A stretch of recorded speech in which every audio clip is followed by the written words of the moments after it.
Mestre, eu preciso de um milagre. Transforma minha vida, meu estado. Nosso palestrante da noite chama-se Namur Borges Morales. Ele é supervisor da Justiça Federal de Brusque, Santa Catarina. Ele é casado com a Jaqueline há 22 anos e tem duas filhas, a Nathalie com 20 anos e a Emanuele com 18. Mais a respeito dele mesmo ele vai falar agora. Vamos recebê-lo então carinhosamente, com um forte aplauso.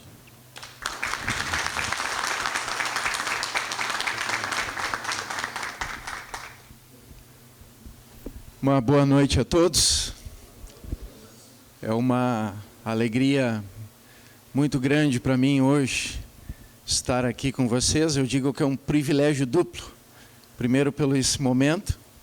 E segundo, porque é a primeira vez que, através da DONEP, eu posso falar um pouco daquilo que aconteceu na trajetória da minha vida, aqui mesmo na minha cidade natal. Sou daqui mesmo, da cidade de Porto Alegre. E para você entender um pouquinho, esse Morales aí, não tem nada a ver com o gás, não usufruo disso. Mas esse Morales é porque a minha família é espanhola. Meu pai, ele é estrangeiro e, na verdade, eu sou o início da geração brasileira da família Morales. E nós somos uma família onde tem meu pai e minha mãe e nós somos 3 irmãos. Meu pai, ele tem esses traços da cultura europeia muito forte, então ele sempre foi uma pessoa que nos privilegiou, a mim, meus irmãos, na questão cultural e na questão intelectual. Dentro desse processo, ele promoveu tudo o que a gente podia usufruir nessas duas linhas, e ele pagou as melhores escolas, melhores faculdades, mas cada um de nós, eu digo nós, eu e os meus irmãos, usamos isso de uma maneira diferente. Eu sempre fui aquele filho mais enfático, né, nas suas linhas de ações. Então eu sempre me destacava de uma maneira muito forte na minha família, e isso promovia algumas situações que muitas vezes o meu pai tinha que me apoiar e até resolver determinadas situações que eu criava com a minha rebeldia e com a minha instabilidade emocional. Era uma pessoa bem agressiva e, como a gente diz no trivial, gostava de resolver tudo na porrada. Nessa trajetória, arranjei bastante encrenca e havia muitos conflitos dentro da minha casa. Claro que tudo era promovido pelo meu pai para crescimento, para transformação da minha vida, para mim ser melhor. Mas uma coisa que ele conseguiu imprimir com qualidade foi a estrutura de caráter. Se tem uma coisa que ele estruturou muito bem em seus filhos, é o caráter. E o meu pai sempre foi uma pessoa extremamente honesta, reta, e sempre cumpriu com todos os seus deveres como cidadão. E ele passou isso para nós. Mas dentro dessa trajetória toda, a maior ambição do meu coração era escrever a minha história sozinho e do meu jeito. Então, usando todas as possibilidades que ele me promoveu na área intelectual, eu consegui então me formar oficial do Exército. Quando me formei, então, tive a oportunidade de, dentre a lista classificatória, escolher entre 2 maravilhosas cidades que me foram disponibilizadas para mim exercer o meu ofício. Uma delas era em Olinda, lá no Nordeste, e a outra era a cidade de Uruguaiana.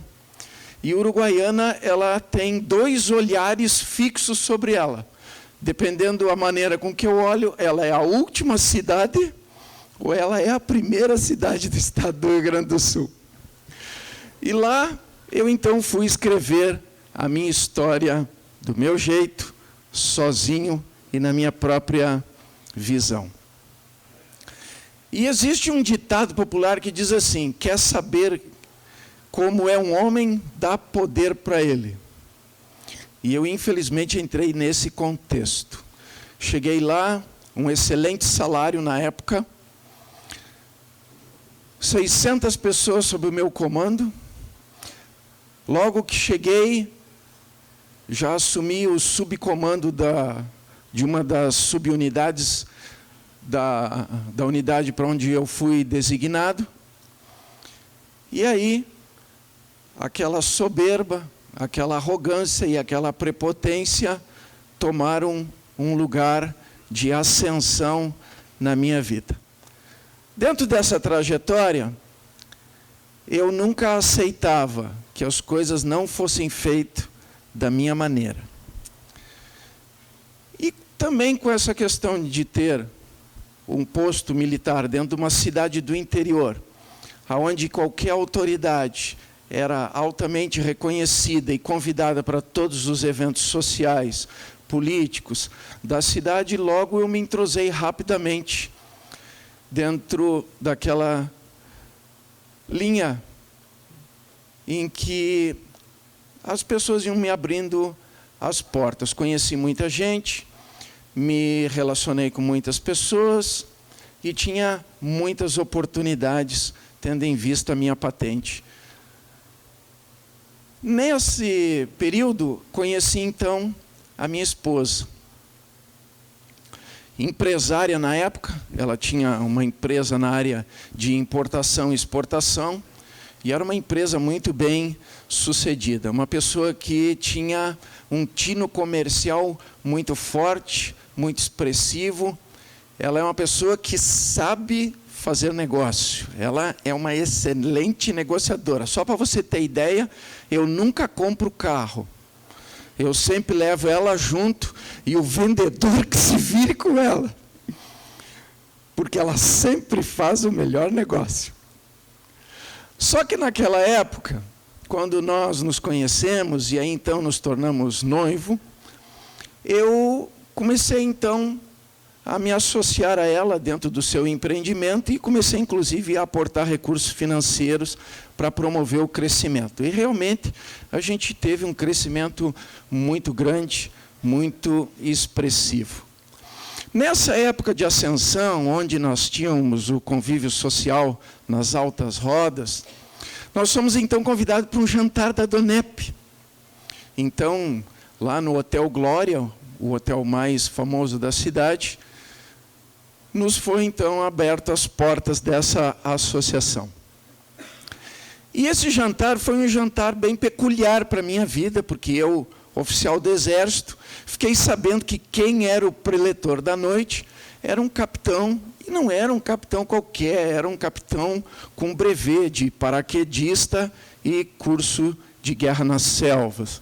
E quem é militar sabe que quem tem esses tipos de curso são os militares mais excelentes dentro, né, do convívio da caserna, como a gente diz.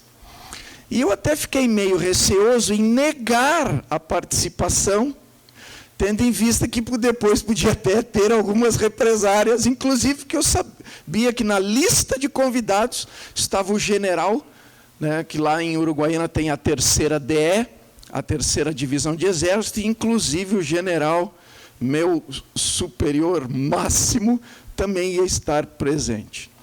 Eu e minha esposa, então, fomos ali, participamos, e aí eu fui surpreendido naquele jantar, onde aquele capitão abriu a vida dele de uma maneira muito clara, e aí ele conta no relato dele que ele planejou a sua morte. E quando aquele homem começou a falar aquilo, planejou a sua morte, eu fiquei olhando para ele, e aí ele começa a fazer uma narrativa de toda a construção daquele objetivo dele, inclusive na montagem do paraquedas, para que não abrisse e ele pudesse ter o êxito naquele intento. E aí eu fico olhando para aquele homem, ouvindo tudo aquilo, e na minha cabeça eu fico imaginando como é que depois ele ia estar ali, no convívio de todos, dentro do quartel, com aquela exposição toda. Mas o que mais me tocou naquele momento foi quando ele disse que algo sobrenatural fez com que o paraquedas abrisse e ele aterrissasse tranquilamente, sem um arranhão, no lugar onde estava designada a área de pouso. Naquele dia eu tive certeza absoluta de que, além dele se expor daquela maneira, ele devia também ser louco. E eu e minha esposa saímos meio revoltados daquele jantar. Saí meio indignado. E eu fiquei pensando, mas com tanto lugar para ir. E aí nós continuamos a nossa vida, e eram muitas viagens, muita festa. Eu tinha um hall de amigos imenso. Tinha muita gente que ia na minha casa e pedia moto emprestada, caminhonete, carro. Era um convívio social maravilhoso. E dentro dessa trajetória toda, sendo eu com o perfil que eu defini agora no início, a minha esposa começou a enfrentar as maiores dificuldades dela dentro da empresa. E as dificuldades dela não eram financeiras, não eram nada que envolvesse a administração da empresa. O problema dela se chamava um só: namoro. Porque a última palavra sempre tinha que ser a minha. E eu olhava para ela, e no meu olhar eu tinha uma certeza absoluta de que ela era um soldado e só tinha 3 coisas para ela me dizer. Era sim, senhor, não, senhor, e quero ir embora. Eu tinha certeza disso. E isso criou vários problemas intensos, ao ponto de, dentre a vasta falta de sabedoria na administração da empresa, eu cometi os erros de emprestar cheque, mas assim, não eram cheques preenchidos, eram cheques assinados. E fiquei fiador de pessoas, porque afinal de contas, eram pessoas da minha mais alta estima. E quando a minha esposa vinha dizer para mim, não faz isso, aí é que subia aquele calorão e eu fazia.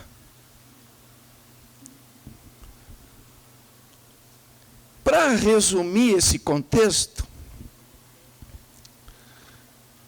a situação foi a seguinte: a decadência foi enorme, nós perdemos tudo, e nesse perder tudo, às vezes as pessoas pensam, a pessoa usa como uma linguagem qualquer perder tudo. O dia que nós saímos de casa,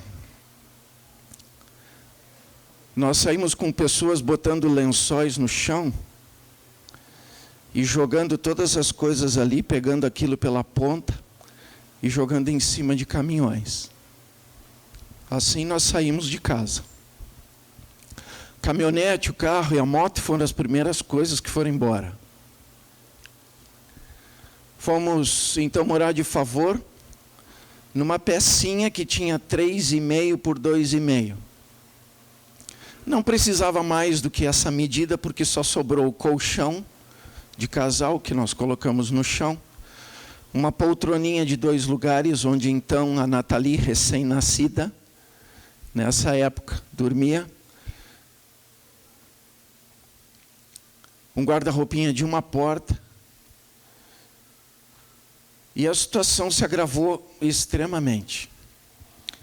Além de todos os problemas de perda de patrimônio, bens, casa, carro, caminhonete, moto, dignidade, honra, além de perder tudo isso, nós ainda ficamos com dívidas impagáveis. Na época, como nós trabalhávamos com comércio exterior, nós tínhamos todas as movimentações em vários bancos e elas eram todas em dólares. Eu sempre digo que tinha gente que ia gostar de ganhar aquele valor na loteria, porque era um prêmio de loteria. E esse não era o valor da dívida, era o valor que ficou faltando da dívida. Era algo impagável e algo que não tinha solução. Nessa época, então, nós enfrentamos várias coisas. Oficial de justiça me seguindo na rua, ameaças, agiotas ameaçando, então, na época, minha filha, e várias outras situações extremamente complicadas. Como eu não tinha dinheiro para absolutamente nada, veio então a Emanuele. E a Emanuele veio exatamente porque eu não tinha dinheiro para nada, ou seja, minha esposa, nem o anticoncepcional eu podia comprar para ela. E aí veio a Emanuele. A Nathalie nem 2 aninhos tinha, e agora ela estava grávida da Emanuele no momento de maior decadência e de maior caos dentro das nossas vidas. Morando naquele lugar, sem perspectiva de nada, vivendo de favor daquilo que os outros podiam nos dar. E aí você pode pensar, mas se tinha tudo que era curso, e realmente, eu tinha um currículo enorme. Faculdades, cursos, formação militar. Peguei tudo isso e fui bater na porta dos então meus amigos. E aí eu descobri que aquela turminha que sentava para tomar cerveja comigo só tinha interesse em mim porque eu pagava a cerveja. Se foram os amigos, se foram os parceiros, se foi os benefícios dentro da sociedade, se acabou tudo. Dentre as muitas pérolas, tem algumas que eu nem gosto de referendar, até por questões para não expor a ninguém. Mas, dentre essa vasta lista, teve um empresário, só para você entender, que ele me disse assim: se tu não teve competência para administrar a tua empresa, tu quer fazer o que na minha?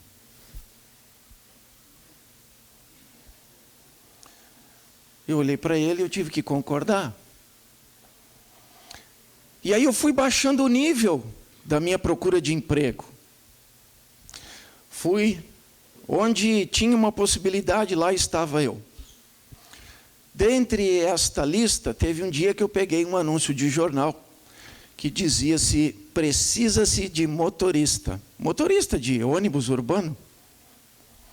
Como eu era militar e na época, então, antes de eu dar baixa para trabalhar exclusivamente com a minha esposa na empresa, eu tinha carteira E, que era de transportista de caminhões, carretas e coisas. E aí eu fui lá, então, para fazer o teste de motorista urbano, porque, afinal de contas, eu tinha 2 crianças chorando de fome dentro de casa. Só para você entender algumas coisas que se passaram. Eu fui caminhando, porque eu não tinha dinheiro para pegar o ônibus. Caminhei 8 quilômetros para chegar na sede dessa empresa. Cheguei lá antes das 8 da manhã, sentei no sofá, em cima da minha cabeça estava ali a plaquinha: precisa-se motorista. Esperei até umas 8h20 da manhã, quando entrou um senhor, olhou para mim, disse: o senhor veio pela vaga? Eu disse: vim. Ele fez assim para mim, entrou lá para dentro, demorou mais uma meia hora e me chamou. E eu tive a excelente ideia de levar o meu currículo. E aí ele me questionou em várias coisas, eu respondi. E aí eu disse: quem que não vai querer uma pessoa com o currículo que eu tenho? Imagina, o currículo que eu tenho, dirigir um ônibus. E aí, quase no final da conversa, eu passei para ele o meu currículo. Esse senhor abriu, começou a ler e folhear, em algumas folhas ele olhava para mim e passava aquelas folhas. De repente ele fechou, empurrou de volta, e ele disse: eu não posso lhe contratar. E eu disse: mas como? Por quê? Não tem mais, que eu saiba, não tem ninguém. E aí naquela hora, meio que deu um calorão, ele olhou para mim e disse assim: olha, se eu contratar alguém com o currículo que tu tem, quem vai perder o emprego sou eu. Eu juro para vocês, naquele momento eu queria dar uma de Jack Stripador. Eu até mirei o pescoço dele. Para ele podia ser uma simples resposta. Para mim era o auge da derrota. E eu saí daquela empresa, caminhando e chorando. E no meio do caminho eu ficava tentando pensar o que eu ia dizer para minha esposa, dentre todas as negativas que eu já tinha trazido para ela. E uma das situações mais marcantes nessa trajetória de decadência foi quando eu estava com a Nathalie, caminhando na rua, e eu passei por um mercadinho, e nesse mercadinho uma criança sai abrindo uma balinha. E ela para e puxa a minha calça e me diz: papai, quero bala.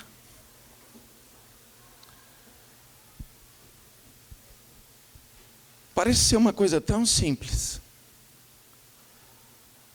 Mas um pai responder para uma filha que ele não tem como dar uma bala, eu digo para vocês que emocionalmente e sentimentalmente não é nada fácil. Ainda mais quando ela começa a gritar, chorar, e um monte de pessoas param na rua. E eu começo a ler nos olhos daquelas pessoas que pai que eu era. Eu fui com ela chorando até em casa. Ela só se acalmou quando a minha esposa pegou ela no colo. E aí o desespero bateu.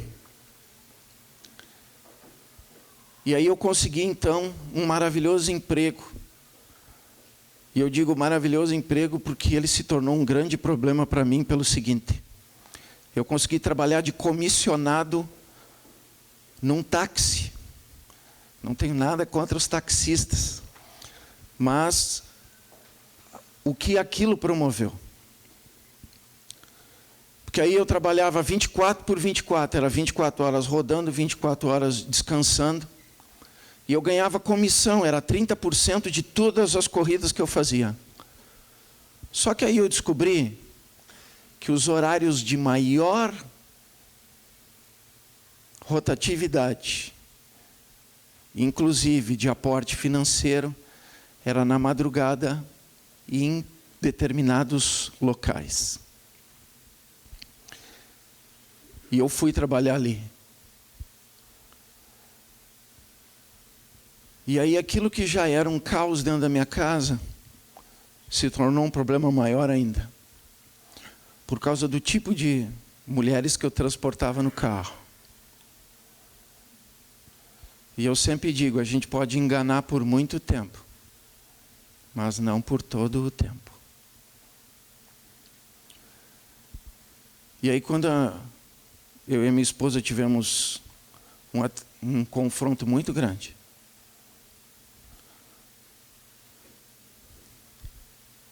e que eu contei a verdade para ela, ela caiu desmaiada nos meus braços.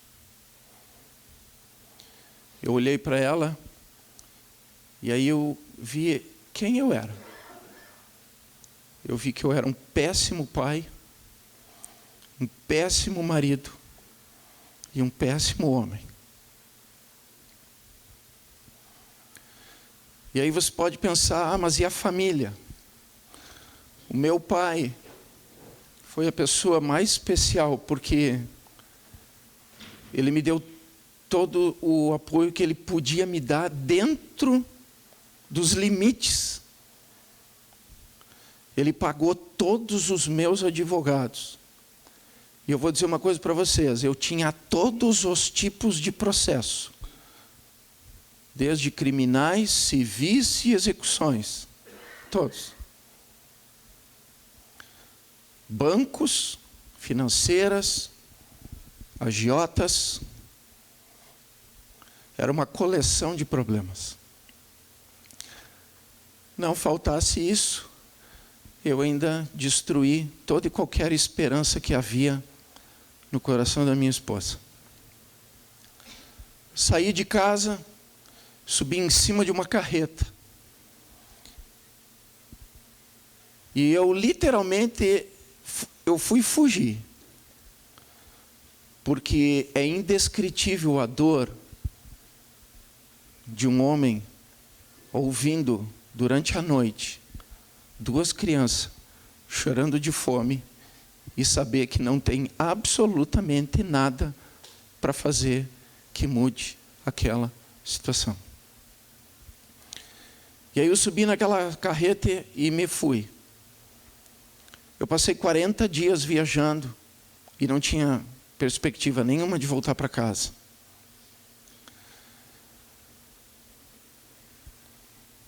E aí aconteceu um fato muito importante. A Nathalie, nessa época, tinha um pouquinho mais de 2 anos, entre 2 e 3 anos. Ela se levantou na madrugada, próximo da manhã, e ela acordou a minha esposa. E ela disse assim: mamãe, vamos orar pelo papai. E a minha esposa olhou para ela e disse: que é isso, Nathalie? E ela ficou insistindo até a minha esposa levantar da cama, e você vai entender o porquê. E aí ela dizia: vamos orar pelo papai. E a minha esposa, sem entender, se levantou, e aí ela ficou ajoelhada, e ela botou o rostinho contra a parede. E aí a narrativa daquela situação que me foi passada foi que ela disse assim: Deus, tu conheces o meu papai, e eu te peço, Deus, que tu não deixe ele morrer agora. Enquanto a minha filha estava fazendo isso, eu estava batendo com a minha carreta em 6 veículos. Eu me acidentei, aonde eu vinha com a minha carreta e uma colheitadeira subiu em cima da pista, na frente do caminhão. Eu puxei o manete, a carreta começou a fechar o L. Eu tive que soltar o manete. Quando eu alinhei a carreta de volta, eu bati de frente numa outra carreta. Quando eu bati de frente, eu bati num ônibus, mais 2 veículos e mais outros 2 carretas que não chegaram a se envolver no acidente, mas participaram do acidente. A minha carreta parou dentro de um barranco, e ela só parou porque ela entrou no barranco. Eu fui então levado para um posto da Polícia Rodoviária Federal, e ali eu fiquei detido porque eu dizia para eles que tinha uma colheitadeira em cima da pista, e eles tinham a nítida certeza de que ou eu estava drogado, ou eu estava dormindo, ou tinha alguma coisa errada comigo, porque eles não acharam colheitadeira nenhuma, e nenhum dos outros veículos viu a colheitadeira.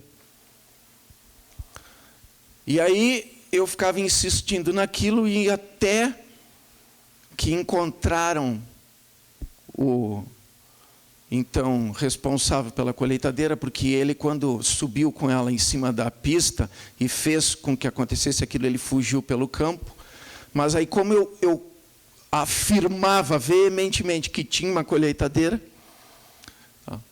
eles foram então procurar na região e acharam, e o rapaz confessou que ele tinha feito isso.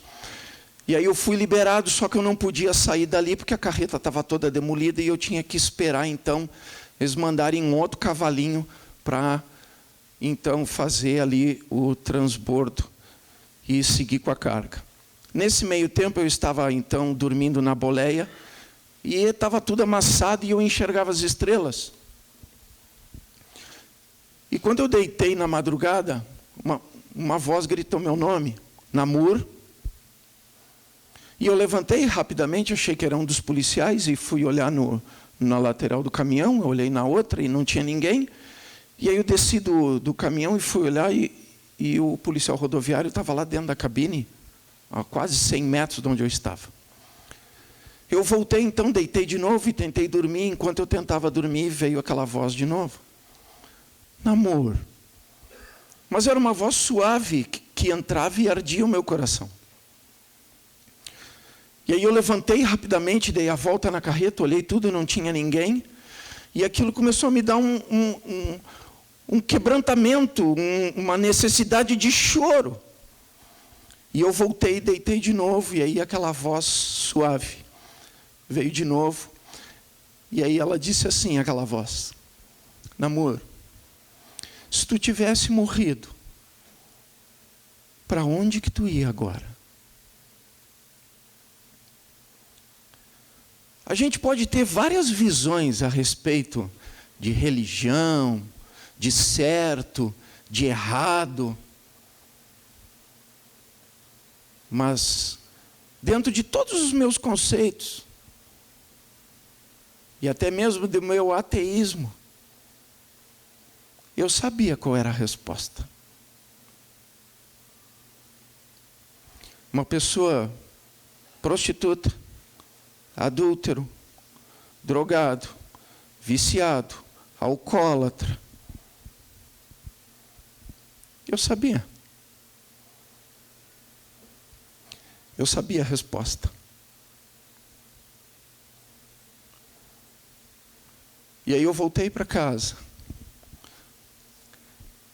Mas eu voltei com a intenção de chegar lá, pegar minhas coisas e só ver o que estava acontecendo e ir embora.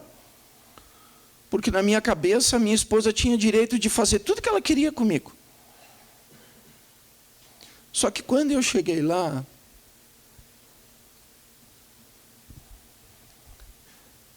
ela me pegou pelas mãos, ela olhou no fundo do meu olho, e ela me disse: eu te perdoo.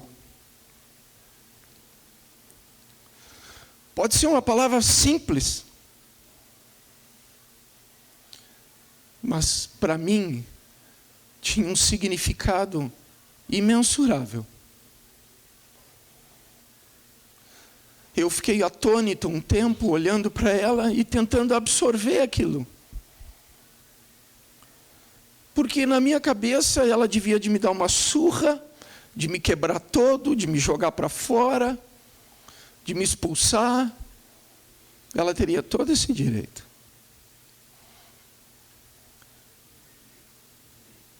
Mas eu olhei nela e havia amor nos olhos. Havia sinceridade. Havia emoção. E aí ela me quebrou. E aí ela me explicou o que tinha acontecido com ela. Ela disse que tinha conhecido uma pessoa que tinha mudado a vida dela. Que ela tinha conhecido uma pessoa que tinha dado uma esperança nova para ela. Que levantou ela das cinzas e mostrou para ela que tinha um caminho onde ela podia trilhar de uma maneira diferente e conquistar coisas de uma maneira diferente, se ela desse a oportunidade. E aí ela me falou dessa pessoa que ela encontrou. Ela me falou de Jesus Cristo. E aí ela me fez lembrar lá daquele jantar da Donep, onde aquele capitão deu aquela narrativa, onde ele falou do mover que houve, o milagre que aconteceu, onde ele enrolou o paraquedas todo errado para ele não abrir, e algo sobrenatural fez com que ele botasse o pé em solo firme, sem um arranhão. E aí, diante do impacto da realidade daquele acidente, e da narrativa da minha esposa, diante do que a minha filha, que nem 3 aninhos tinha, promoveu a meu favor, diante de um Deus que eu nem conhecia, eu me rendi. E naquele dia eu fiz algo que mudou a história da minha vida. Eu me ajoelhei com a minha esposa, depois dela ter me explicado tudo, e ela feito a pergunta: tu quer dar uma oportunidade? Eu disse: eu quero. E ela disse: então tu vai repetir comigo. Eu não sei descrever assim com palavras, porque sentimentos e emoções a gente até pode expressar, mas não definir. Algo mudou naquele momento em que eu pedi para Jesus entrar no meu coração.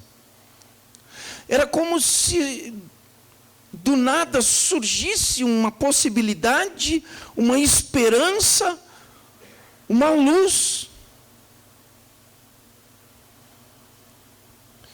E aí eu me agarrei com aquilo. E aí nós começamos então uma trajetória, eu e ela. As pessoas às vezes me perguntam assim: namoro, mas como é que Deus mudou a tua vida? Eu disse: do jeito mais simples. Do jeito mais simples. Eu li a Bíblia e fiz o que estava ali. Só isso. Ah, tão simples assim? Tem coisas que, se eu for dizer que eu gostei, eu não gostei. Principalmente quando eu descobri como que Deus quer que um marido seja. Quando eu descobri como que era um marido de acordo com a visão de Deus, eu não gostei. Porque eu não era nada daquilo. Mas eu decidi ser. Eu decidi ser exatamente aquele marido que estava escrito ali. Quando eu descobri como é que eu tinha que ser como pai, eu também não gostei. Mas eu decidi ser o perfil de pai que estava escrito ali. Quando eu descobri que tipo de homem eu tinha que ser, eu decidi ser o perfil de homem que estava escrito ali. E aí as coisas começaram a mudar, porque é interessante, todos nós queremos mudança, mas mudança requer fazer coisas que eu nunca fiz. Porque se eu continuar fazendo as mesmas coisas, eu nunca vou mudar.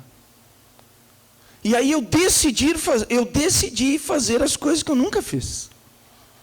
E aí eu comecei a ser um melhor pai, um melhor esposo e um melhor homem. Eu comecei a ter experiências com Deus. Não só aquela experiência de possibilidade de morte, da onde eu fui resgatado com vida, mas experiências onde Ele mostrou que Ele é vivo, real, verdadeiro, e que a palavra dEle é verdade e é eficaz em tudo aquilo que ela diz que faz. Eu e minha esposa, não pensa que as coisas se resolveram assim, porque não é assim. Mas as mudanças geram transformação. Lá em Uruguaiana, é uma cidade extremamente fria e extremamente quente. E aí quente, eu estou falando de 47, 48 graus no verão. E frio, eu estou falando -2, -3. Já tive até a maravilhosa oportunidade de pegar -8 graus no inverno. Nessa época estava chegando o inverno. E era um inverno que estava sendo anunciado extremamente rigoroso. E as minhas filhas, tendo em vista os parcos recursos, estavam andando só de fraldinha e de pé descalço. E nós não tínhamos recurso financeiro para nada, até porque, só para você ter uma ideia, depois do episódio da carreta, eu fui então trabalhar ajudando pessoas. E aí eu ganhava, só pelaquela ajuda que eu fazia, era, como a gente diz lá, era biscate, né? Vivia de biscate.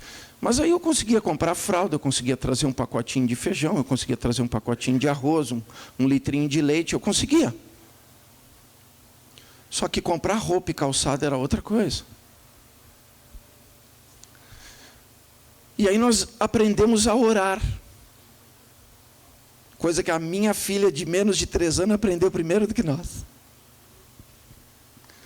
E nós começamos então a dizer para Deus: Senhor, aqui está escrito assim, assim, assim. Teve um dia, já então iniciado o inverno, a gente conseguiu algumas roupinhas assim para quebrar o galho, mas tocaram a campainha da porta. E eu era assim, cada vez que tocava a campainha, me dava um tremor do alto da cabeça até a planta dos pés. Pelo seguinte, sempre era cobrador. Ou era oficial de justiça. Ou era alguém dizendo que ia me matar. Sempre. Então, cada vez que alguém tocava, eu tremia por dentro. E aí eu ia abrindo a porta, assim, meio de ladinho. Só que aí eu olhei, tinha um homem de amarelo com azul. E eu disse: meu, é o carteiro. Eu disse: lá vem outra intimação. Abri a porta, olhei para ele: senhor, que é o seu namoro? Eu disse: sou eu. Tem uma encomenda aqui para o senhor. Aí eu olhei, tinha uma caixa enorme nos pés dele. Eu disse: para mim? Tem essa encomenda, o senhor assina aqui. Aí eu assinei rapidinho, botei a caixa para dentro. Vá que ele mude de ideia, né? E aí abri rapidamente a caixa. Tinha todo enxoval de inverno. Para mim, para minha esposa e para minhas 2 filhas. E não era roupa usada, porque nós tiramos etiqueta por etiqueta de cada peça. Deus começou a mover as coisas. Tem um versículo que diz: e o meu Deus, conforme a sua riqueza em glória por Cristo Jesus, há de suprir cada uma das vossas necessidades. Esse era o versículo que eu lembrava a Deus. Porque o que eu mais tinha era necessidade. E aí começaram a acontecer coisas. E a gente começou a ver Deus trabalhando. E a primeira coisa que Ele restaurou fui eu mesmo. Porque o ser humano, ele tem problema com perdão. Mas tem problema maior ainda em perdoar-se a si mesmo. Nessa trajetória, eu comecei a então ver Deus com todo carinho movimentando as coisas. Nesse movimentar, em que nós estávamos então tendo algumas coisas diferentes na nossa vida, veio então uma intimação da seguinte forma: 24 horas para pagar a dívida ou prisão. E aí você pode pensar, como todo brasileiro pensa: mas por dívida ninguém vai preso. É verdade, mas quem é da área jurídica sabe que até uns 10 anos atrás, tinha 2 coisas que botavam um homem na prisão. Hoje só tem uma. Pensão alimentícia e infiel depositário. E era exatamente o que eu era, infiel depositário, porque alguns bens que eu afiancei para determinadas pessoas sumiram. Eu me tornei o principal responsável e era o mesmo banco, a mesma instituição financeira aonde nós tínhamos toda a movimentação da empresa e lá estava o prêmio da loteria.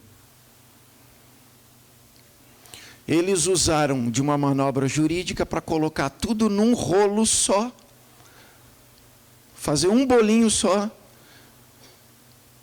e me colocarem na parede. E a decisão que eu peguei do juiz, mediante o mandato, foi esse: pagar a dívida em 24 horas ou ir preso. Óbvio que não tinha como pagar. Era impagável. Óbvio que bateu desespero. Óbvio que houve choro, lágrimas. Eu diria até que pavor e terror no meu coração. Porque diante de tudo aquilo que já tinha acontecido, tudo aquilo que já tinha se desenrolado, todas as situações que tinham se manifestado, agora mais essa. Só que aí, eu e minha esposa fomos fazer algo que a gente nunca fez. Nós fomos então chorar e pedir socorro para Deus. A madrugada inteira. A madrugada inteira. E a gente só dormiu do cansaço. E a gente dormiu enquanto pedia socorro para Deus. Só que quando a gente despertou no outro dia, é aquilo que eu digo, não dá para expressar com palavras, mas tinha algo no meu coração que estava me dando paz. E aí você pode pensar, como é que alguém que vai ser preso em menos de 3 horas vai ter paz? Mas Jesus diz, eu vos dou a minha paz, não como o mundo a dá, mas uma paz que excede todo entendimento. E quando a gente tem Deus com a gente, é diferente, porque tem um outro versículo que diz, entrega o teu caminho ao Senhor, confia nele, e ele então tudo fará. E eu só tinha uma pessoa para me agarrar, era Deus. Só tinha uma pessoa para confiar, Deus. Só tinha uma pessoa para mim crer que podia mudar alguma coisa na minha vida, Deus. Quando faltava alguns minutos para fechar o banco, eu disse para minha esposa, eu vou lá no banco. Ela disse, o que tu vai fazer? O que eu vou fazer lá? Eu não sei, mas tem uma coisa dizendo dentro de mim que é para mim ir lá. Ela disse, mas como assim? Eu disse, olha, eu não sei, nem que eu vá lá me ajoelhar nos pés do gerente e chorar, mas eu vou lá. Eu não sei, mas algo está me dizendo que é para mim ir lá. E aí eu fui, cheguei no banco, faltava 5 minutos quase para fechar a porta, porque eu fui caminhando. Entrei lá, sentei na frente do gerente. Ele olhou para mim e perguntou o que eu estava fazendo ali. Eu disse, olha, eu vim aqui para ver o que a gente pode fazer. Aí ele disse, tá, qual é o número da tua conta? Aí ele pegou o número da minha conta, digitou, olhou na tela do computador, olhou para mim, olhou para a tela do computador, olhou para mim. E ele disse, namoro, eu não estou entendendo o que você está fazendo aqui. Eu disse, mas como assim? Vocês me mandaram um mandado? Eu vou ser preso daqui a algumas horas se eu não pagar a dívida. E ele olhou para mim e disse assim, olha, namoro, a tua dívida está paga? Eu disse, não está paga porque eu não paguei. Aí ele disse, não, está paga. Só que aí ficou uma questão ali muito forte, porque eu afirmava para ele que eu não tinha pago. E não tinha ninguém na cidade. E nem o maior agiota da cidade tinha nem 10% daquele valor. E outra, o maior agiota da cidade, o maior prazer dele era me pegar pelo pescoço e terminar o que ele queria terminar. Aí ele ficou preocupado e achou que era erro do sistema. Ele saiu dali e foi falar com o caixa.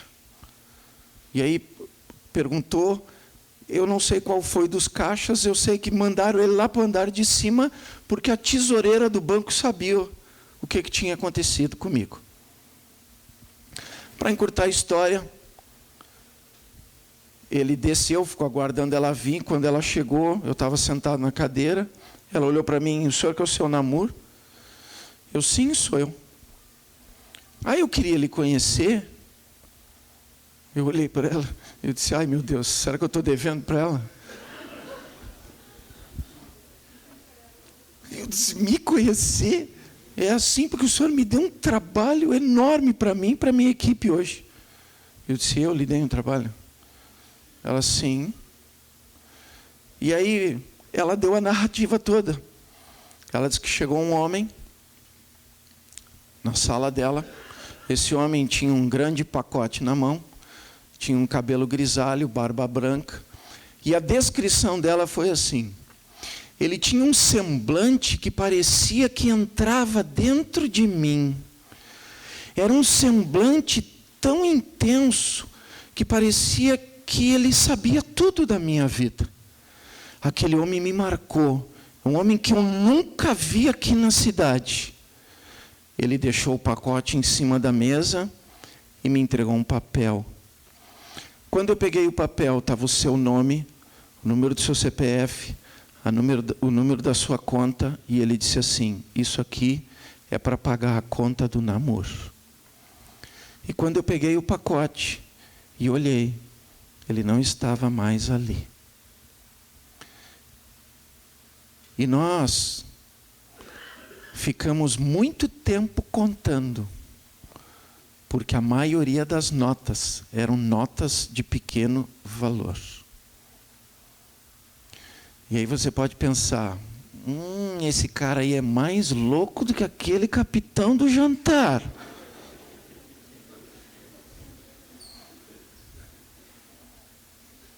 Mas está escrito ali, aos meus anjos dou ordem a respeito daqueles que hão de herdar a vida eterna. E está escrito ali, eu sou o dono de todo o ouro e de toda a prata. Se você me perguntar quem foi lá, humanamente eu vou dizer, não sei. Mas sobrenaturalmente eu vou te dizer que Deus enviou um anjo com todo o dinheiro, centavo por centavo da minha dívida. E tem um outro versículo que diz assim, que Jesus veio para libertar os cativos. E se tinha alguém que era cativo, era eu. E eu vou afirmar uma coisa para você. Uma pessoa que tinha o meu nome, o número do meu CPF, o número da minha conta, e sabia centavo por centavo o valor da dívida, ia saber me encontrar em qualquer lugar. Eu dou testemunho por todos os lugares onde os capítulos da Donep lembram de mim. Até hoje, ninguém se apresentou como credor. Teve uma vez que eu estava num jantar da Donep, em Criciúma, e o dono do jornal, o jornal Decri, o jornal de Criciúma, estava sentado na mesa. Ele fez um desafio comigo. Ele me disse assim, Namur, essa história é verdade? Eu disse, se não fosse, eu não contaria. Ele disse assim, tu escreve essa história no jornal?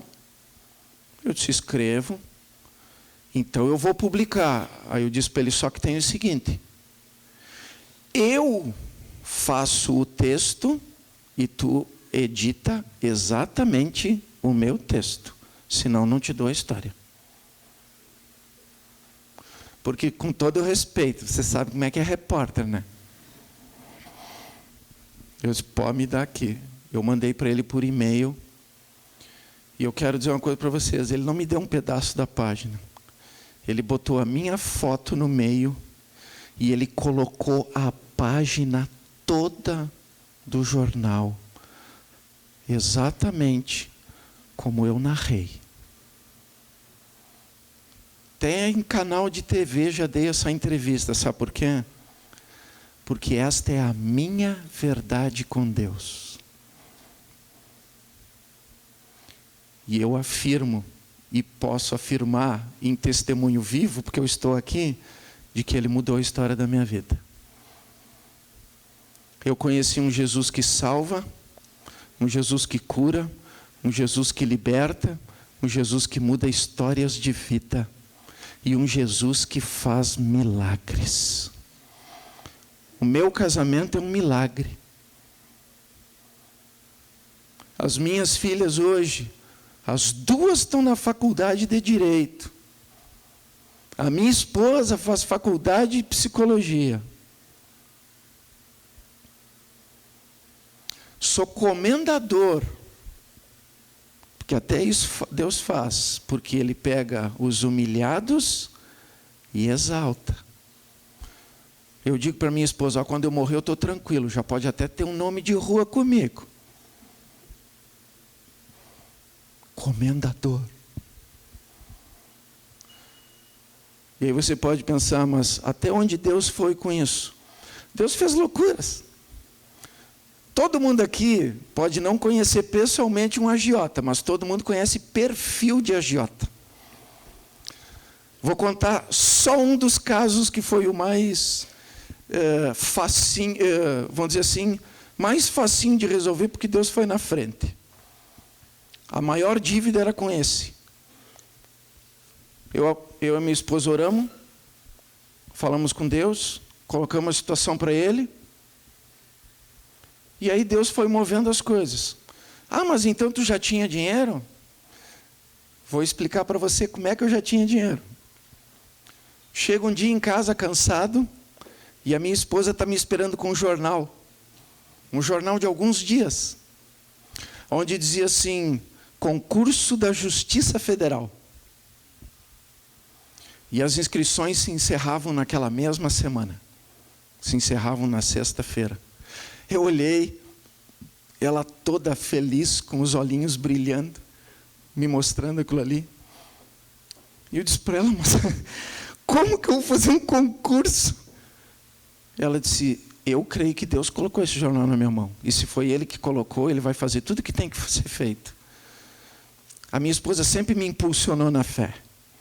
E eu disse, então vamos fazer um propósito. Se realmente isso é de Deus, Ele vai ter que colocar para mim o valor da inscrição, vai ter que me dar todas as apostilas, vai ter que pagar todas essas viagens aí, porque o concurso, eu morava em Uruguaiana, e o concurso era em outro lugar. E se Deus fizer tudo isso, nós oramos. Sexta-feira estou saindo de casa, caminhando na rua, e vem um rapaz na minha direção. E ele veio vindo na minha direção e ele me olhava fixamente. E aí já começou aquele tremor. E eu disse, é para mim. E aí ele chegou bem perto de mim. E eu disse, e agora? Quem me poderá defender? Ele ficou um tempo sem falar nada. Namor? Eu sim. Amor, Deus me disse para mim entregar isso aqui para ti. E eu disse, mas quem é tu? Ele disse, olha, eu vinha, Deus falou comigo, disse que era para mim entrar nessa rua, dobrar aqui, que eu ia encontrar uma pessoa que estava assim, assim, assim, com essa roupa que tu tá, e que o teu nome era Namor. Ele me abraçou, ele falou palavras no meu ouvido e ele foi embora. Fiquei olhando para ele e segurando aquele envelope. Quando eu abri o envelope, estava o dinheiro exato da inscrição do concurso. Aí eu fui correndo para minha casa e fui lá, contei tudo para minha esposa. Ela disse, mas tu correu para o lado errado, vai lá no banco. Eu fiz a inscrição. Deus proveu todas as passagens, todas as estadias, tudo o que eu precisei. 3.856 candidatos para 4 vagas. Eu fui exatamente o 4º lugar. E o concurso que eu fiz era para outra cidade. Mas Deus um dia falou para mim assim, Namor, no lugar onde tu fostes humilhado, é o lugar onde eu vou te exaltar. Eu nunca entendi o que ele queria dizer com aquilo. Eu disse, como assim o lugar? Eu ficava procurando. Eu disse, bom, tem vários.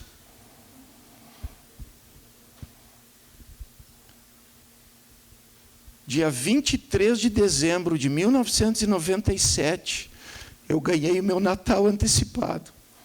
Chegou um telegrama lá naquele lugarzinho onde nós morávamos. Só que aí Deus me revelou o que ele queria dizer com isso. Quando eu olhei, estava escrito que era para mim me apresentar na sede da Justiça Federal da cidade de Uruguaiana. No lugar onde tu fostes humilhado, é o lugar onde eu vou te exaltar. Quando Deus me colocou lá, e eu comecei a ter dinheiro, eu fui honrar todos os meus compromissos, porque se teve uma coisa que meu pai me ensinou, era fazer exatamente isso. Quando eu fui procurar esse agiota, para loucura minha, ele sentou comigo, eu contei para ele o meu testemunho. Esse homem chorou diante de mim. Eu perguntei se ele queria aceitar Jesus. Ele me olhou naquele momento, parou para pensar um pouco. Ele me disse que ainda não estava preparado para aquilo tudo. Mas aí ele me disse assim: Namur, vamos fazer o seguinte. Tu esquece todo o juro. Paga só o principal. E eu vou te parcelar em 60 vezes. Podia contar aqui muitos outros milagres. Mas eu digo que o milagre maior, entre todos os títulos que os homens podem ter me dado, o mais precioso é eu poder dizer que eu sou filho de Deus. Porque está escrito: mas a todos quantos nele creram, deu-lhes o poder de serem feitos filhos de Deus, a saber, aqueles que creem em Jesus Cristo. Eu nunca conheci. Meu pai me levou em várias religiões, mas eu nunca conheci Deus como eu passei a conhecer naquele dia, naquele quarto, ajoelhado naquele colchão, segurando as mãos da minha esposa. E eu posso dizer minha esposa, porque nós estamos fazendo 22 anos de casamento. E Deus até aqui tem nos sustentado, tem nos honrado. E nós temos vivido com excelência. Não devemos mais nada para ninguém. Porque em 2009, eu queimei a última promissória que faltava. Eu e a minha esposa, chorando, agradecendo a Deus, porque era a última. Nós pegamos ela, queimamos e ficamos olhando subir a fumaça e dizendo: Senhor, muito obrigado, porque tu me transformou como homem, como pai, como marido. A minha vida foi completamente mudada por uma decisão e uma oração. Eu não sei como é que está o teu casamento, não sei como é que está a tua vida financeira, não sei como é que está o teu interior, não sei como é que está a tua expectativa de vida, mas eu posso te dizer, esse Jesus que entrou no meu coração pode mudar a tua história. Ele pode fazer como fez comigo, te entregar uma página em branco, limpinha, colocar a caneta na tua mão e dizer: Namur, começa a escrever de novo. Um dia eu escrevi essa história com a minha própria mão.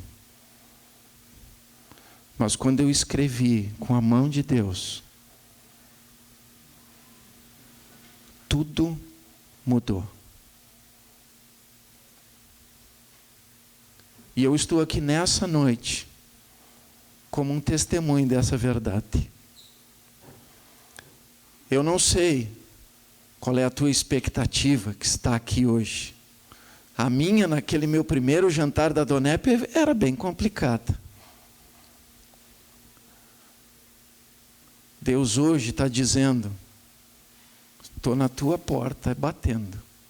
Se tu abrir, vou entrar.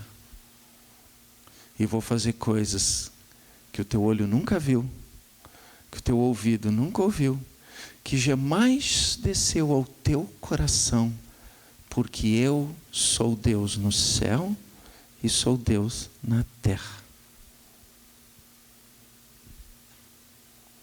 Se você quer dar essa oportunidade para Deus imprimir na tua vida um testemunho de mudança, talvez do teu casamento, testemunho de mudança, talvez da tua vida emocional, tua vida sentimental, talvez da tua vida financeira, talvez por causa de uma doença ou de uma enfermidade que você está desesperançoso.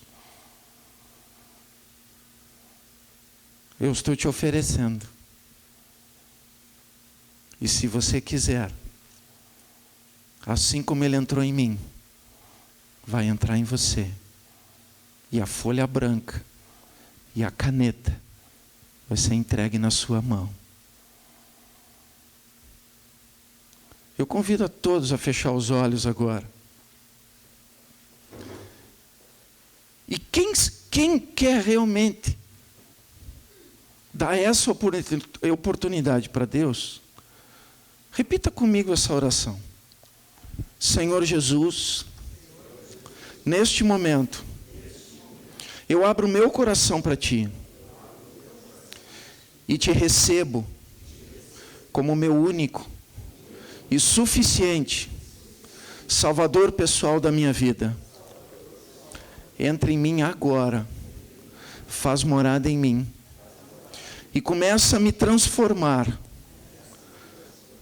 da maneira com que Tu sabes que vai prover todas as mudanças que eu preciso na minha vida para ter um novo momento, uma nova oportunidade, uma nova história a ser escrita. Agora, não sozinho, mas contigo. Amém.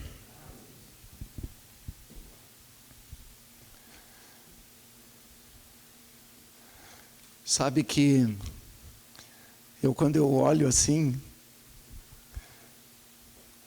eu me lembro de mim, quando eu estava naquele jantar e aquele capitão fez essa mesma oração. E eu estava lá, duro, travado, descrente. Mas aquele Jesus que ele apresentou para mim, eu conheci no acidente, porque ali está escrito: eu sou o Deus que te dá vida e vida com abundância. Eu morro a tua morte para que tu viva a minha vida.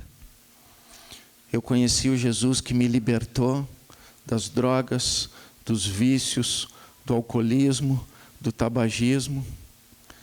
Eu conheci o Jesus que me tirou da escravidão, da prostituição, do adultério, do pecado. Eu conheci o Jesus que me colocou um amor, não um amor humano qualquer por uma mulher, mas um amor que veio de Deus, tanto no coração dela quanto no meu, para viver um novo casamento. Nós estamos de lua de mel todos os dias, porque a gente aprendeu a se amar. A gente aprendeu a se perdoar e a perdoar. E viver esse perdão. Eu conheci um Jesus que me honrou diante de muitas pessoas que para elas eu era nada.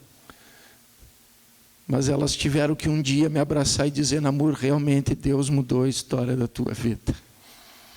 Eu conheci um Deus onde eu andava humilhado, cabisbaixo, com vergonha das pessoas por tudo que eu passei, que me fez andar em lugar alto e ter grandes oportunidades. Eu conheci um Deus que tudo pode para aquele que nele crê. Se você nessa noite abrir o seu coração, eu te afirmo, tua vida não é mais a mesma. E se você ler o que está ali e praticar o que está ali, você vai um dia estar aqui onde eu estou, podendo transformar outras vidas. Então, já que eu tomei banho, estou cheirosinho, perfume importado, eu queria dar um abraço em todos que hoje abriram o seu coração e se permitir viver isso com Deus. Sem constrangimento. Vem aqui na frente.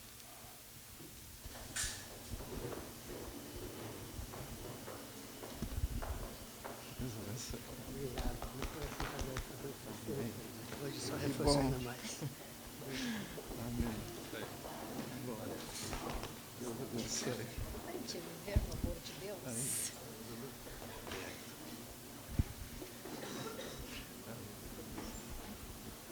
Eu agradeço a todos o carinho, a atenção e me coloco à disposição. Se alguém mais tarde quiser me procurar, tirar algumas dúvidas, né, fazer outra reportagem, fiquem à vontade. Amém? Uma boa noite. Mestre, eu preciso de